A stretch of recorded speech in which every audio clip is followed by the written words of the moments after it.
Pada tanggal 10 Januari pada tahun 2004 ketika saya diangkat menjadi ketua IPI di Jawa Timur ini, saya sudah persiapkan begitu detailnya. Tugas saya hanya satu, hancurkan kelompok kristenisasi di Indonesia. Dan saya akan hadapi setiap gerakan-gerakan orang-orang Kristen di Indonesia. Siapapun juga dia, saya akan hadapi. Dan rencana jahat saya ini sudah mulai saya timbulkan program untuk membuat satu kekacauan, untuk membuat satu pengeboman, untuk membuat satu ini dan itu. Saya meminta data pada kasus tahun 96 di Surabaya, saya sudah berikan data lengkap. Dan saya sudah punya nama daftar nama-nama gereja yang sudah saya persiapkan untuk saya sikat habis. Saya sudah siapkan, rapatkan barisan, saya siap kontak di Sukun. Kebetulan markas saya ada di Malang, di Sukun. Ya, 500 meter dari Sekolah Alkitab Nusantara. Itu markas besar saya sampai sekarang tetap berdiri teguh. Mereka setiap hari Kamis kumpul, selalu pakai jubah, pakai celana 3/4. Banyak itu dalam kepimpinan saya, sekarang dipimpin oleh Ustadz Tusnul. Ya. Satu kepimpinan saya persiapkan. Tapi apa yang terjadi? 2004 adalah tahun persiapan saya untuk menghancurkan orang-orang Kristen. Saya nggak mengerti mengapa saya benci kepada orang Kristen. Saya tidak mengerti. Hanya saya ditanamkan oleh guru saya bahwa orang Kristen itu kafir. Walan terdoan kal Yahudi wala Nasoro. Tatabi amilatam. Wong Yahudi ku nggak ubah kalau babi. Wong Kristen itu nggak ubah seperti anjing. Dia adalah haram. Penanaman itu tertanam dalam hati saya, sehingga saya katakan orang Kristen ini memang orang pembuat kerusuhan. Kebencian saya semakin mendalam. Saya persiapkan betul. Nah, kebetulan saya sendiri terlibat dalam Dewan Pengurus sebagai penasihat paguyuban paranormal. Nah, waktu itu Ki Joko Bodo sempat ngebel saya, Habib, boleh nggak saya meminta sesuatu untuk mendampingi saya untuk melacak golekan Kencono bersama beberapa teman paranormal. Akhirnya saya iakan. Ya, memang saya secara pribadi mengenal dunia goib itu bukan belajar dari turunan. Jadi saya usia 4 tahun itu saya sudah bisa melihat, oh di situ itu ada ini dan itu. Sehingga ketika LATV membuka satu peran tim pemburu hantu, kami terlibat di dalamnya untuk menjadi tim pemburu hantu di sana. Ya, mungkin yang sering kali lihat LATV tidak akan asing karena rambut saya waktu itu masih panjang. Ya, tapi sekarang seringkali di siaran tayang, di siaran tunda ulang terus itu terjadi di LATV. Saya nggak tahu apa motivasinya, tapi saya biarkan aja. Saya merasa juga nggak dirugikan dalam hal itu. Satu masalah yang sangat terpenting waktu itu, tepat pada tanggal 29 Maret, saya bersama rekan-rekan untuk mengambil golekan Kencono itu. Ya, apa yang terjadi? Nah, rata-rata orang yang bisa mengambil itu kan ada satu kekuatan yang disebut ilmu rogo sukmo. Jadi melepaskan rogoh dari sukmanya ini, keluar, masuk ke alam lain. Pada tanggal 29 Maret itulah pertemuan saya pertama kali dengan Yesus. Saya ambil, terus saya lacak, saya baca segala bentuk cara. Saya nggak menemukan apa-apa. Di belakang saya ini ada yang pegang pundak saya. Assalamualaikum Makhurus. Suara itu sangat menggema. Dan saya yakin suara itu tidak pernah saya rasakan selama saya mengenal dunia jin. Ya, ketika tangan itu menyentuh pundak saya, ada sebuah power yang masuk. Saya ini seringkali mengislamkan jin, karena selama hidup saya punya 182 jin yang saya islamkan, yang menjadi santri saya. Jadi ngajinya sama saya. Nah, itu. Jadi saya itu senang mengislamkan jin. Lebih-lebih kalau pikiran saya sudah sumpek di dunia, saya masuk ke alam jin. Karena alam jin itu cantik-cantik, beda dengan Gondoruo. Ya, kalau Gondoruo itu tidak ada yang cantik, semua jelek-jelek. Ya, kalau jin itu orangnya di sana itu memang cantik-cantik. Sehingga orang-orang dari paranormal kalau sudah masuk ke alam jin, banyak kan, paranormal itu banyak menikah dengan bangsa halus, itu banyak menikah dengan jin. Paranormal yang pikirannya sudah EQ-nya sudah jongkok sampai menikah dengan Gondoruo pun juga sering terjadi. Ya, padahal bersentuhan saja saya rasanya juga bagaimana kan, sebab Gondoruo itu dari jarak radiasi jauh gitu baunya sudah tercium. Jadi Gondoruo itu baunya arus amis gitu. Makanya di desa-desa kan kadangkala ada suaminya meninggalkan istrinya, terus ada yang datang persis suaminya, ya kan. Nah, Gondoruo itu pintar mendo-mendo jadi orang lain, tapi dia nggak bisa merubah kakinya. Jadi mulai wajah sampai kaki ini bisa. Jadi lutut ini sampai ke bawah tetap kakinya Gondoruo. Jadi dia hanya bisa merubah dari sini sampai ke atas dia bisa merubah. Ini seringkali kejadian, ya, seringkali kejadian. Ada banyak memang ya. Saya seringkali ditanyakan oleh orang Kristen, Pak, apakah betul Nyi Loro Kidul itu ada? Saja betul. 1 bulan saya 2 kali, karena saya ada ikatan perjanjian darah dengan Nyi Loro Kidul. Jadi Nyi Loro Kidul itu bukan mitos, bukan cerita dongeng rakyat, bukan. Nyi Loro Kidul itu memang betul-betul ada. Saya yang jadi saksinya. Saya melihatnya sendiri, saya melihat kerajaannya sendiri, semuanya itu ada. Karena itulah kekuatan iblis, ya. Setan itu semuanya bisa berubah-berubah dalam segala hal, ya. Segala bentuk kekuatan apapun itu ada, ya. Sampai orang-orang paranormal ada yang menjual selendangnya Gondoruo, ya. Banyak, itu asli dari sana memangnya. Sampai jual toyol. Zaman saya dahulu toyol itu dijual 5 juta. Sekarang toyol itu sampai 10 sampai 20 juta, tergantung kesaktiannya. Kalau yang betul-betul ekspor impor, toyol itu sampai 30 juta per biji, ya. Betul ini. Toyol itu mahal, ya, betul. Toyol itu mahal, ya. Per ekor itu bisa sampai 30 juta. Kalau kesaktiannya itu bisa menembus dari 3 dimensi, itu sampai 30 juta. Jadi toyol itu juga punya ilmu. Kalau yang paling murah itu 10 juta. Paling murah, ya, paling murah. Biasanya kalau paling murah itu yang jadi korban istrinya, ya. Istrinya itu tubuhnya enggak pernah bisa gemuk, kurus saja. Karena kenapa? Toyol ini sering ngempeng, kata orang dia itu ngempeng, ya, ngempeng ke istrinya, ya. Berhati-hatilah, ya. Jadi kalau ada orang kurus perempuan, berhati-hatilah, jangan sampai ngingu toyol, ya, jangan sampai. Ini bahaya, ya. Ini sesuatu yang bahaya. Bapak-bapak, ibu, saudara sekalian, satu hal yang sangat perlu kita garis bawahi. Setelah Tuhan memberikan satu hal kepada saya toleh ke belakang. Toleh ke belakang, dia menyodorkan tangannya. Inikah yang kamu cari? Sebelum saya masuk ke alam gaib, itu yang namanya golean kencono itu sudah diseket. Gambarnya seperti demikian. Tapi di tangan orang itu saya tidak melihat gambar seperti golean kencono, persis seperti roti, ya. Saya mulai berpikir, bukan itu yang saya cari. Dia tetap ngomong, ambil ini. Dia tetap ngotot. Saya hanya melihat tangan waktu itu, tangan dan suara. Tangannya ini penuh dengan sinar yang saya tidak bisa lukiskan. Saya tidak bisa menerima itu. Karena saya nggak bisa menerima, waktu habis. Orang Rogo Sukmo ini ada sebuah waktu. Kalau waktunya habis, dia tidak kembali ke tubuh jasadnya, ini tubuhnya akan hancur. Jadi saya kembali lagi, omong punya omong. Nah, waktu itu Ki Jogobodo tanya pada saya, Habib, kira-kira sudah bisa deteksi? Sudah. Saya cerita kepada Ki Jogobodo, apa yang terjadi? Paranormal itu berbeda dengan Ustadz, ya. Kalau paranormal itu juga bukan orang Islam. Kayak Ki Jogobodo itu bukan orang Islam. Jadi sholat juga enggak, megang Al-Quran juga enggak. Karena kenapa? Rata-rata kalau asli paranormal itu tidak percaya pada surga dan neraka. Termasuk Ki Jogobodo, Ki Gendeng Pamungkas. Itu termasuk orang-orang yang tidak percaya kepada surga dan neraka. Tapi aneh, ketika saya sampaikan kepada Ki Jogobodo menyampaikan kepada saya, Habib, apa yang Habib lihat itu tadi, itu adalah lambang swargo. Ya, ini saya terjemahkan karena beliau kalau ngomong sama saya bahasa Jawa. Habib, sing jenengan tinggal niku mau sakjane wujude swarga. Saya mulai berpikir, orang yang tidak percaya kepada surga dan neraka, dia bisa membuat pernyataan bahwa itu adalah wujud, widatul wujud dari Nurjana itu sendiri. Terus saya bilang, tolong deteksi, ya, deteksi tangan siapa yang menyentuh saya. Bukan apa-apa, sekedar bahasa orang yang lagi putus asa. Saya mau balik lagi ke jasad saya. Akhirnya dalam hati saya waktu itu mulai baca Subhanallah. Terus saya baca Walhamdulillah. Saya terus membacakannya. Subhanallah, maha suci Engkau ya Allah. Aneh, tak pocono surat jin mendatangkan kekuatan itu gak teko-teko. Tapi ketika saya baca Subhanallah, maha suci Engkau ya Allah, dia datang. Ini mulai jadi perhitungan saya. Di pojokno surat jin gak teko, di pojokno maha suci datang. Ketika datang saya dalam kondisi tertundung. Saya merasakan datang tuh biasanya memang orang-orang ahli gaib itu merasakan ada kekuatan angin besar, itu dia rasakan, itu datang.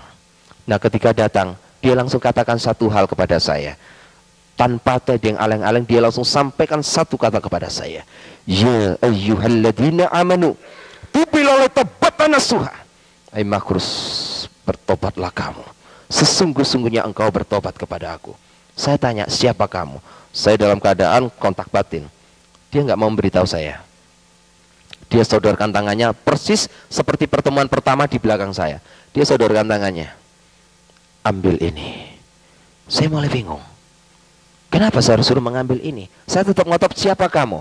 Saya hanya menyampaikan kalau saya mau ambil jimat itu, kalau engkau menyebutkan siapa nama kamu. Tetap tidak mau menyebutkan namanya. Akhirnya saya terpaksa harus mengambil benda dari tangan orang itu. Yang di atas tangan itu adalah roti. Ketika saya ambil, apa yang terjadi? Roti itu hilang dari tangan saya, masuk dalam seluruh organ tubuh saya. Ada hal yang sangat aneh, saya merasa 43 tahun saya pikul beban berat. Ketika saya ambil roti dari tangan itu, beban berat ini hilang. 43 tahun saya pikul beban itu, hari itu juga lepas begitu saja. Saya mulai merasakan begitu indahnya. Kalau saya boleh pinjam bahasanya orang Jawa, setelah saya ambil jimat itu, ada kekuatan yang luar biasa. Pikulan ini hilang, beban ini hilang. Saya merasakan ada sebuah kedamaian yang tidak pernah saya miliki selama hidup. Sebab kedamaian dan kebahagiaan selama 43 tahun itu adalah sebuah kedamaian yang hampa, semu, palsu. Tapi setelah saya menerima jimat itu, saya merasa ada satu kekuatan yang Masya Allah, luar biasa. Akhirnya saya tanya, siapa kamu? Baru dia katakan kepada saya. Dia katakan begitu indahnya dengan tegas seperti yang saya sampaikan tadi. Isa fa innahu, aku yang selalu mengatakan perkataan yang benar kepada kamu. Roh Allah, aku adalah roh Allah itu sendiri. Wa khalimatu, aku adalah firman yang hidup. Saya tersujud tersungkur kepadanya. Dia dekati saya masih ingat waktu itu. Dia dekati saya, dia katakan pada saya, aku akan utus kamu seperti domba di tengah-tengah serigala. Ada satu hal yang membuat saya marah. Saya mempunyai satu sifat pribadi yang jelek. Kalau saya lagi marah sama orang, saya langsung tatap wajah orang itu. Tidak peduli siapapun juga dia. Dan ketika orang itu ngomong pada saya, aku utus kamu seperti anak domba di tengah-tengah serigala, saya marah. Marah saya itu begini. Orang ini seperti balas dendam kepada saya. Mungkin selama hidup saya jahat kepada umatnya, dia balas dendam. Buktinya apa? Buktinya dia pura-pura datang kepada saya diutus seperti anak domba di tengah-tengah serigala. Coba jenengan saged pikiraken, lek ono anake wedhus ditekek nangoni tengah-tengah serigala, niku pasti mati. Pikiran saya waktu itu juga gitu. Ini berarti balas dendam. Orang ini mau membunuh saya. Maksud saya itu jangan dijadikan saya sebagai anak domba. Jadikan saya sebagai harimau, serigala, ataupun apapun yang saya siap hadapi serigala. Maksud saya itu begitu. Tetap dia katakan, aku mengutus kamu seperti anak domba di tengah-tengah serigala. Saya katakan, Tuhan, hati saya ini keras, Tuhan. Tapi Tuhan katakan dalam Yeskiel 36 ayat 26 jelas di sana kata, aku akan memberikan roh yang baru kepadamu. Aku akan memberikan hati yang baru kepadamu. Hati yang taat dan menjauhkan kamu dari hati yang keras.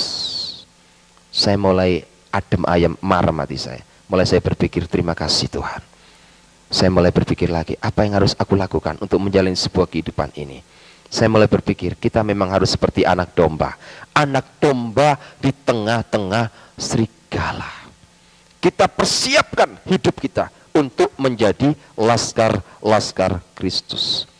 Sehingga apa yang menjadi kejahatan saya, yang sudah saya program pada tahun 2004, Tuhan fatalkan. Akhirnya saya mau ambil keputusan, ikut Yesus. Apa yang terjadi? Saya tidak bisa diterima oleh istri sama 5 anak saya. Saya mulai datang door to door dari gereja ke gereja, meminta pandangan pendapat dari pendeta-pendeta. Setiap gereja yang saya masuki, isinya hanya satu, syudon. Tidak ada satupun gereja yang nggak syudon kepada saya. Nggak ada yang gereja kusnudon sama saya. Semuanya itu syudon. Ya. Satu pencurigaan yang berkelebihan. Nggak mungkin ada orang EPI bertobat. Ini pura-pura mau menghancurkan orang Kristen dengan cara begini. Hati kecil saya mulai berbicara. Lek menghancurkan orang Kristen saya nggak perlu berpura-pura. Langsung saya datangi, walaupun di siang bolong. Itu sifat saya. Saya bukan seseorang yang harus mendatangi orang di malam hari. Siang bolong pun tidak perlu Anda datang di tempat saya. Saya yang akan datang di tempat Anda. Jadi hati saya waktu itu menangis. Berangkat kemana-mana ditolak. Pulang di rumah istri saya cemberut saja. Coba bisa kita bayangkan. Suami teko pegel-pegel, bojo cemberut. Isine mangkel. Saya doa sama Tuhan. Tuhan Yesus, kalau Engkau memang memanggil hamba-Mu menjadi hamba yang benar, nyatakan kuasa-Mu Tuhan. Aku tidak perlu mendoakan oknum-oknum pendeta yang menolak aku. Biarlah itu adalah hak-Mu Tuhan. Tapi aku berdoa untuk istri sama 5 anakku. Nyatakan, kalau Engkau memang memanggil aku, nyatakan kuasa-Mu, Engkau akan memanggil istri sama 5 anakku. Tuhan buktikan. Walaupun saya terus datang pada istri sama, akhirnya istri dan anak-anak saya bisa terima Yesus. Walaupun melalui proses yang begitu panjang. Akhirnya saya tawari dibaptis. Baptis saya, istri sama 2 anak saya berangkat dibaptis. Ketika saya pulang dari baptisan, apa yang terjadi? Pikiran istri saya, orang habis dibaptis itu ada damai, ada berkat, ada begini. Namanya orang masih awam. Apa yang terjadi? Rumah sudah hancur. Dihancurkan oleh orang-orang lebih. 3 anak saya masih kecil-kecil sampai dempis di lemari. BRT sama RW tidak bisa berbuat apa-apa. Karena pasukan FPI hampir 2 truk turun lapangan. Rumah saya diobrak-abrik. Saya berlutut di hadapan Tuhan. Hampir 3 bulan saya mengalami peperangan. Setiap pagi saya harus kerja bakti. Sebab di depan rumah itu dibuang kotoran manusia. Setiap pagi saya bersama istri anak-anak saya kerja bakti. Terima kasih Tuhan. Akhirnya keluarga besar saya dari Bangkir memberikan 1 delden. Hari ini engkau keluar dari rumah itu tanpa membawa apa. Atau kamu kembali kepada habitatmu. Kalau tidak, out, keluar. Tepat jam 11 malam. Tidak ada negosiasi lagi. Saya bersama istri sama 5 anak saya keluar dari rumah Tanah Merah dengan sebuah tangisan. Tuhan, inikah jawabanmu? Saya nangis. Akhirnya saya dihadang oleh beberapa hamba Tuhan. Malam itu juga saya langsung ditaruh di sebuah rumah. Banyak hamba-hamba Tuhan menawarkan saya, Bapak berangkat ke Pulau saja supaya lebih aman Pak. Ada yang sembunyi dulu Pak, lebih aman Pak. Saya berdoa pada Tuhan, Tuhan kemana engkau taruh aku Tuhan? Apa kata Tuhan? Kamu jangan kemana-mana Markus, tetap di Surabaya. Sebab akulah Tuhanmu. Akulah Tuhanmu. Tidak sehelai rambut pun akan jatuh dari tubuhmu. Tidak aku kehendaki. Saya buktikan itu. Setelah saya pindah dari Tanah Merah ke Sitoyoso, saya jalani hidup bersama istri saya. Walaupun terus intimidasi, teror terus terjadi. Tapi apa yang saya lakukan?